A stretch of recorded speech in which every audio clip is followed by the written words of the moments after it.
for portions of northern Delaware, northeast Maryland, New Jersey, and Pennsylvania, including the following areas: in northern Delaware, Newcastle; in northeast Maryland, Cecil; in New Jersey, Camden, Gloucester, Hunterdon, Mercer, Middlesex, Morris, northwestern Burlington, Salem, Somerset, and Warren; in Pennsylvania, Berks, Delaware, eastern Chester, eastern Montgomery, Lehigh, Lower Bucks, Northampton, Philadelphia, Upper Bucks, western Chester, and western Montgomery.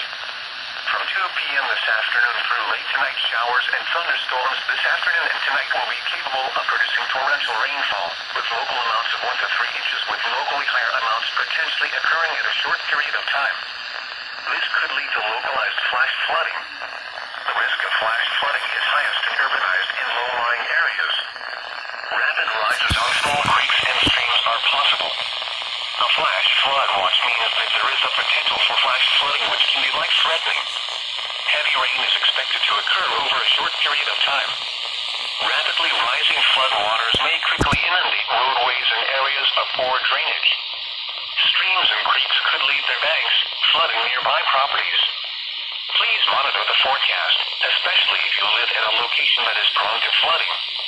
Be prepared to take action if a flash flood warning is issued for your area.